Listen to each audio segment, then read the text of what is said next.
Kamala Harris will soon hit the road with her running mate, but in the meantime, she seems to be enjoying taking the fight directly to Donald Trump, who just this week questioned her racial identity. I didn't know she was black until a number of years ago when she happened to turn black, and now she wants to be known as black. So I don't know, is she Indian or is she black? If you got something to say it to my face. Trump's Biden playbook is no longer operative, and he's struggling to find a way to stop Harris's momentum. Next. This is Washington Week with The Atlantic. Corporate funding provided by Consumer Cellular. Additional funding is provided by Ku and Patricia Ewens for the Ewen Foundation, committed to bridging cultural differences in our communities. Sandra and Carl DeLay Magnuson, Rose Herschel and Andy Shreves, Robert and Susan Rosenbaum, the Corporation for Public Broadcasting, and by contributions to your PBS station from viewers like you. Thank you. Once again from Washington, Editor-in-Chief of The Atlantic and moderator, Jeffrey Goldberg. Good evening and welcome to Washington Week. So, first of all, congratulations, America. You survived July. You remember July, right? Joe Biden announced he wouldn't run again.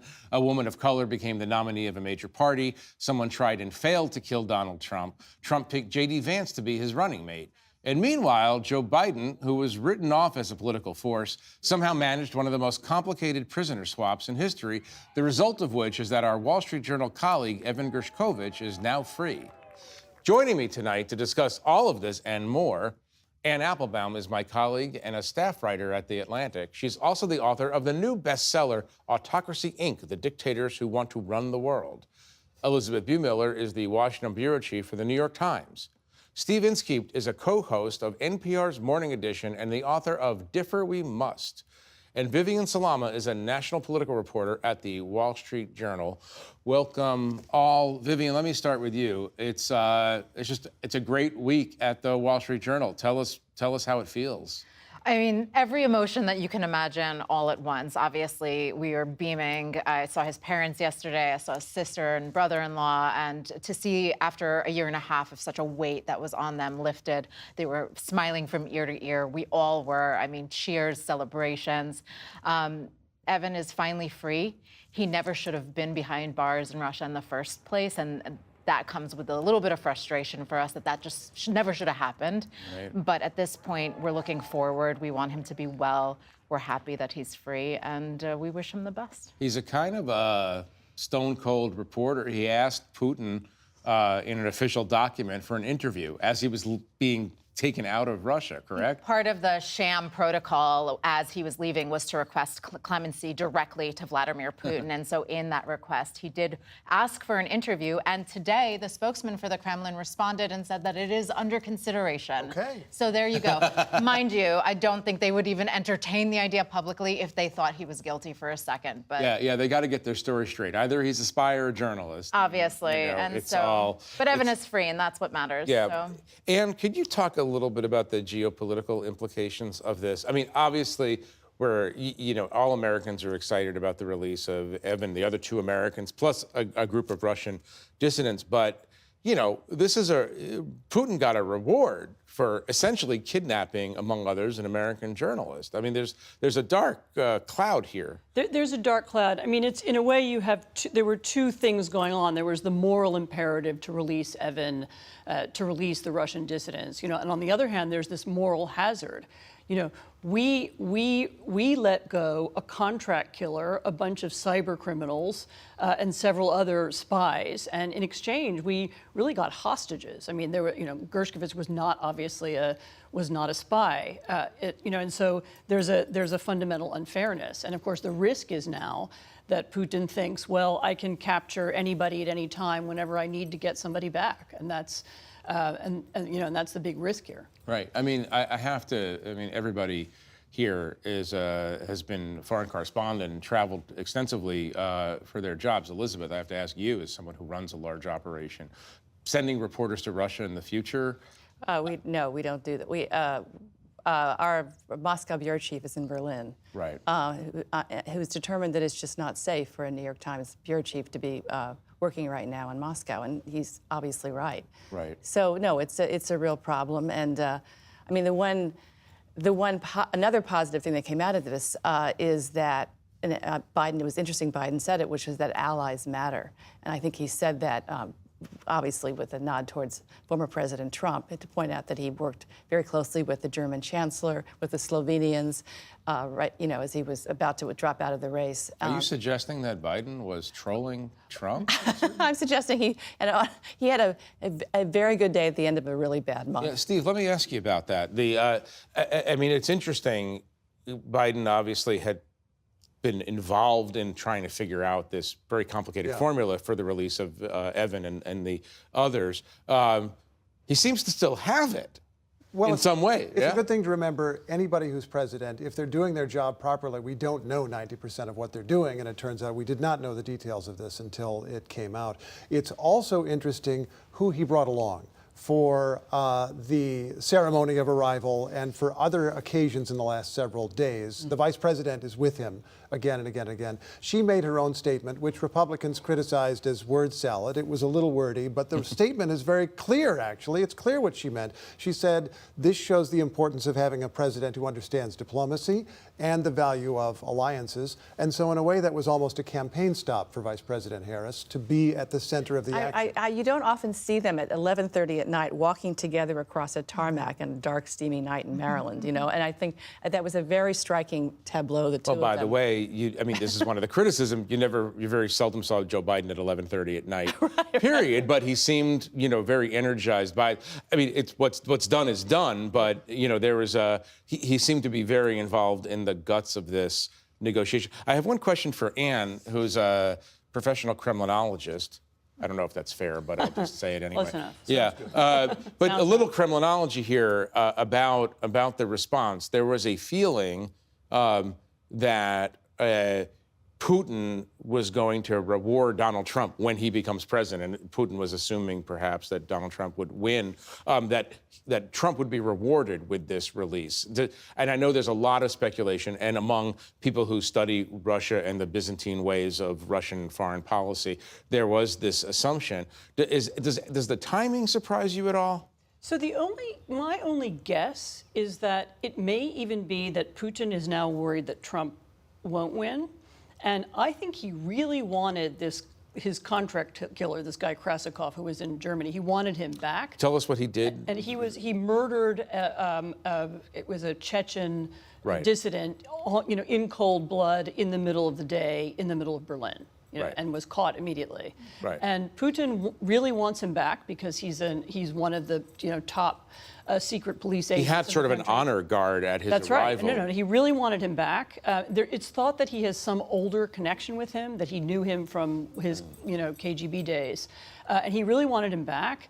And it may be that, and the only way, by the way, he got him back was because Biden convinced Scholz to release him. So the German chancellor had to make the decision to release him. And originally the Germans didn't want to do it because, the guy was a murderer. He murdered someone in the middle of the German capital, and they didn't want to let him go. And so I think it was maybe the fear that if Trump won, that Scholz wouldn't release him. So I think a lot of this was about him and this one particular person who he wanted back. And the rest of it is just sort of making other people happy and making the Germans. There were a bunch of Germans who were released too. Right. It's fascinating because come back to this point about allies. I think when Vice President Harris said that, I think that was top of mind. The idea that what Joe Biden did was work the phones intensely with other foreign leaders in a way that those of us who've covered the first Trump administration would find unlikely. Well, he did call Ukraine, remember. Just keep in mind. There was a perfect phone call. I think that was the so-called perfect phone call. Let's move to the behavior of another autocracy. I'm going to stay on the theme because of Anne's book.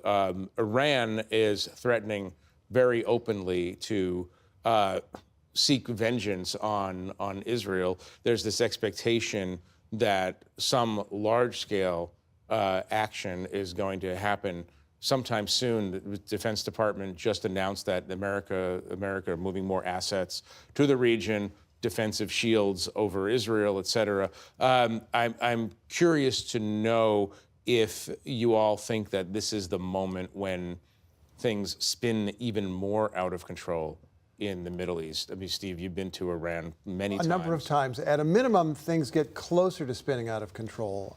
I have a memory of being actually at an earlier version of this table months ago, and we discussed this. We discussed how it was not in Iran's interest, as Iran saw it, to go into a wider war, and it seemed they would avoid it as long as they could. Nevertheless, they have been struck in this way. Israel killed Ismail Haniyeh, who we should remember was the political leader of Hamas, widely regarded as a terrorist group, but they killed him in Tehran at a particularly embarrassing moment. To make a point. To make a point, perhaps, but in any case, to kill him, and leaving Iran with no choice, really, but to respond in some way. Well, there's always a choice. From the Iranian point of view. Right. And so the question is, if Iran still sees it in their interest not to engage in a much wider war with Israel, can they find some way to respond, as they have in some other recent incidents, that fall just a little bit short of an utter conflict? That was the that's the expectation right now of national security officials in the United States. But nonetheless, the Pentagon is moving combat aircraft and warships into the region in preparation to perhaps do what happened, but maybe more so than happened in April. Yeah, this is round two of the missile. When there were all these drones and the U.S. and the Britain and other allies shot them down. U.S., Britain, Jordan, Saudi Arabia, all were involved. But it's important to also remember that this comes at a moment where the U.S. has been trying to broker a ceasefire agreement. Yeah. Haniyeh was in a large way involved in those talks, as is Netanyahu and just Hamas in general. And to have this happen at this moment brings us further away potentially from achieving that goal, which Biden would love to see, which is to achieve that. I want to come back to Ann in a second, but Vivian, stay on that point because it's interesting. There's a lot of criticism in Israel or in national security circles in Israel that there's no love lost here. There's no sympathy for Ismail Haniyeh, who's responsible for murders of a lot of Israelis. But there is a belief among Netanyahu's many critics that he is trying to, for personal and political reasons, extend the war, and he's not paying attention to the hostages. There's more than 100 Israelis still being held hostage in Hamas. Do you have any insight into the salience of this kind of idea that Netanyahu did this very much on purpose in order to slow this down and get the confrontation with Iran that may be coming? I certainly can't read Netanyahu's mind, but I can tell you that numerous U.S. officials who I've spoken to have speculated that that is his intention. Obviously, he has a lot of political battles at home that prolonging any kind of conflict might put off kind of him ultimately having to face the music. But at the same time, you have this tit for tat that continues with Iran and Lebanon and Israel. And whether or not it escalates into a full-blown war, a lot of these parties don't necessarily want it to. But ultimately, what it does do is delay a ceasefire. Biden himself said at Andrews, at Joint Base Andrews last night when the hostages were coming back, he was asked by the pool of reporters, how does this affect the negotiations? This assassination? He goes, it doesn't help. Yeah. And it was like, it was a quick sentence full of meaning. He's been through it a lot. Right. If I can add one other little piece of the story that's fairly new, is there is beginning to be evidence that the Russians are beginning to help the Iranians with new kinds of weapons. These Iranian drones that are going to Russia are being, to use in the war in Ukraine, are being remade and remodeled and possibly sent back to Iran. So it could be that if the Iranians are bolder than they used to be, it could be because they have more allies than they used to. What a convenient way for me to introduce the main topic of this book, Autocracy. The theory of which is that you are looking at a tacit alliance of China, Russia, North Korea, Iran, for starters. Talk about the risk here that if the U.S., let's say, in the coming hours, days, has to come in the defense of Israel and maybe Jordan as well if Iran is firing rockets and does something kinetic, as they say, against Iran. Does that bring the U.S. closer into an open confrontation even with Russia or other elements of this autocratic alliance? It's a network. It's not an alliance. Not an alliance. It's a Explain network. the difference. They don't have anything in common ideologically. So this is theocratic Iran and communist China and nationalist Russia, and they don't have a special room where they meet and make decisions. They just cooperate when it's in their interests at particular moments. And right now, Russia is very interested in confronting the U.S. and challenging the U.S. wherever it can because of the war in Ukraine. So you say it's not an alliance, but it sounds like Russia would benefit from having Iran act as a proxy. Yes, of course. Okay, so but you're saying that the coordination is looser than we think. They didn't sign a treaty somewhere where it says, like the NATO treaty, I will help you in case of X. But are they interested in the U.S. being dragged into a war in the Middle East? Yes, they are. Right. Anything to drag America into any bad situation. Anything that will keep them away from helping Ukraine. And one more question for you before we turn to domestic politics. On this question of the next hours, Lloyd Austin very publicly is moving American assets closer to where a fight could take place. Is Iran deterrable? I mean, is this the sort of action that would cause a rational or semi-rational autocratic regime to say, you know what? Biden seems upset. Maybe I'm not going to go do the thing I'm going to do. I mean, I can't read their minds either, but I mean, yeah, they. I wish you all could read minds. I know, I can read too. Yeah, I can read Netanyahu's mind. Yeah. Make it a more exciting show, right? We can all just mind read. No. I mean, but yeah, I mean, the idea in all these cases is to raise the cost. Raise the cost for them, make them think about it harder. That's what we didn't do, by the way, in 2022, in the run-up to the war in Ukraine. We didn't. The Ukrainians weren't sufficiently armed. Right. And I mean, I think that was a lesson that in each of these cases. That was also a problem of the Ukrainians not believing American warnings that Russia was going to. Also. But right, the pathway was open, I guess. Let's turn to, and we can come back to this, but let's turn to the domestic scene for a minute. We're all waiting to find out who Kamala Harris picks as vice president. The solidifying conventional wisdom in our city is that it's Josh Shapiro's to lose, the governor of Pennsylvania. Talk for a minute about his positives and negatives on this ticket. Start with Elisabeth. His positives are he's the governor of Pennsylvania, and she has to win Pennsylvania. There's no way for Kamala Harris to win the presidency without Pennsylvania? That is a plausible way? Well, no, that's the yes. He's a very popular Democratic governor, and he is well-spoken. He's good on the stump. He's smart.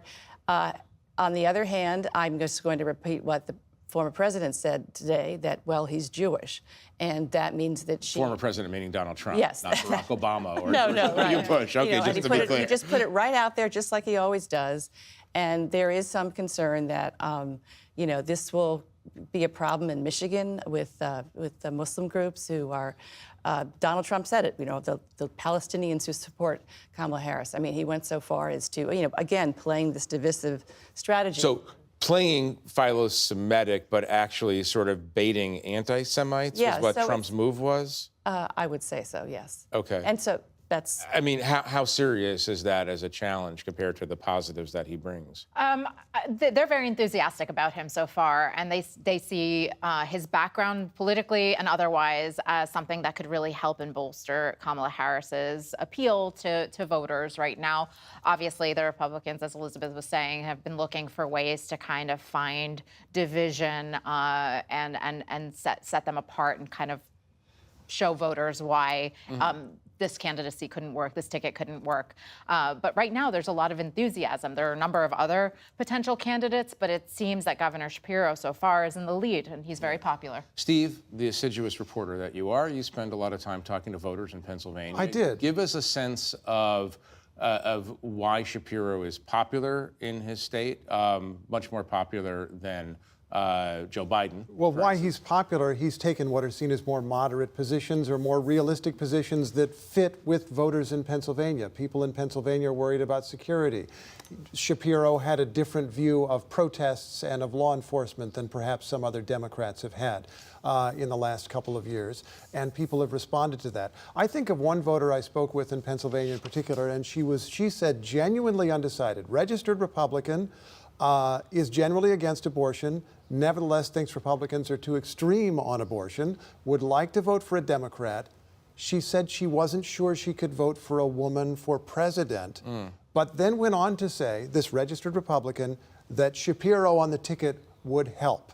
There are Republicans that you can run into in Pennsylvania who like this Democrat, and that is such an extraordinarily rare thing to encounter anybody going across party Can I lines. ask you a question why she couldn't vote for a woman for president? She said things that I've heard from other people, and this is out in America. I am reporting to you what I hear No, from I some people. don't doubt it. I don't You're doubt it. outnumbered. Her concern We don't shoot the is- messenger here on PBS. Her concern is like that personal nature of being in the room with all these men. Will they respect her? Will they treat her as an equal? My first thought is if you have the power, they're going to be forced to treat you as an equal. But this voter and other people that I've talked with wonder how those interpersonal relations are going to Is she work. familiar with the life and work of Nancy Pelosi?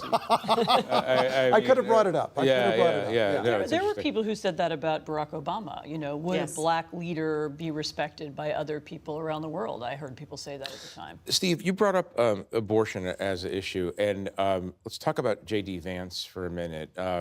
He's had an interesting mixed week as a candidate. People are finding different things that he said over the years that don't make him popular. Let me just be diplomatic He was about. talkative on podcasts. He made the mistake of going on podcasts and talking a lot. There's one podcast that just came out, 2021. He was asked, should a woman be forced to carry a child to term after she's been the victim of incest or rape? And he answered, look, my view on this has been very clear, and I think the question betrays a certain presumption that's wrong. It's not whether a woman should be forced to bring a child to term. It's whether a child should be allowed to live, even though the circumstances of that child's birth are somehow inconvenient or a problem to the society. So here he's arguing against, seemingly, the incest or rape exception. I've got to imagine that this kind of view is not making people happy at Trump headquarters. No, of course not. This is not, I don't know.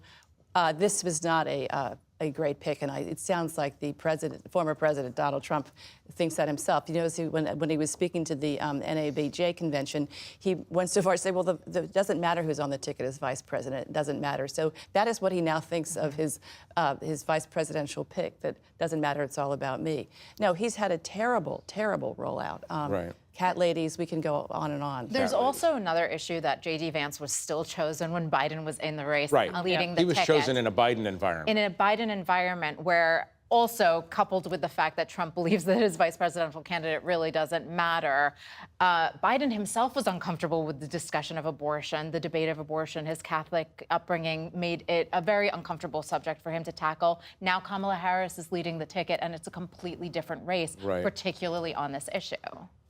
In the last couple of minutes, I want to go to Ann with something that Donald Trump said at the NABJ convention. It was not the thing that got the most attention, but it had to do with January 6th. When he was asked whether he would pardon January 6th rioters, he said this.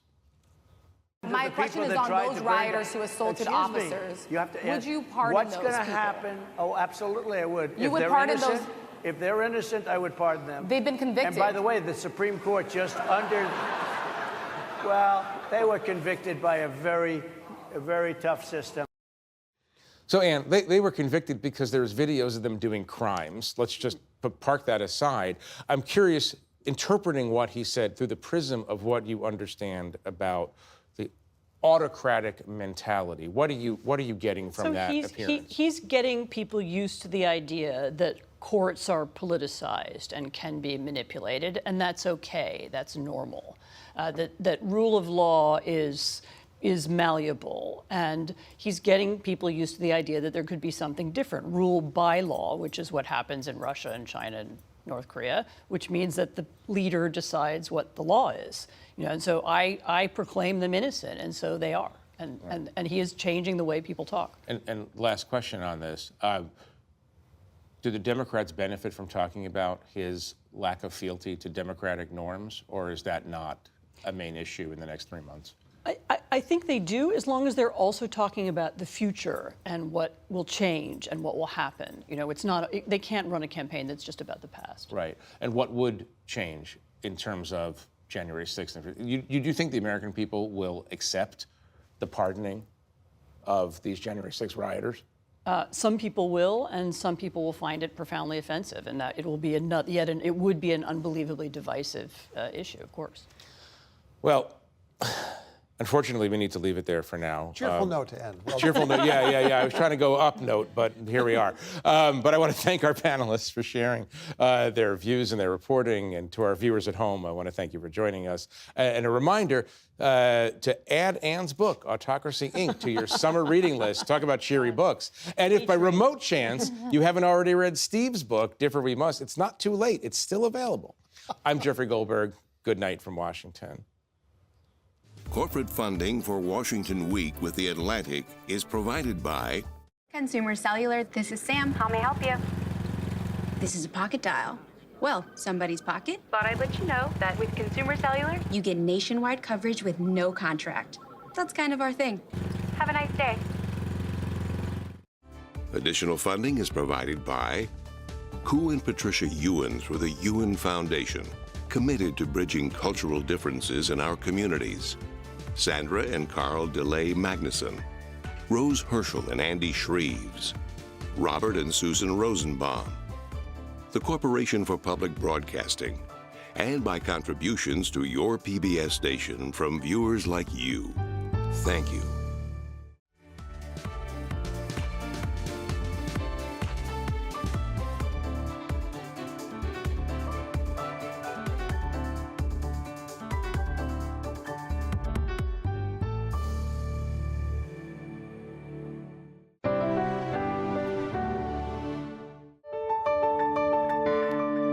You're watching PBS.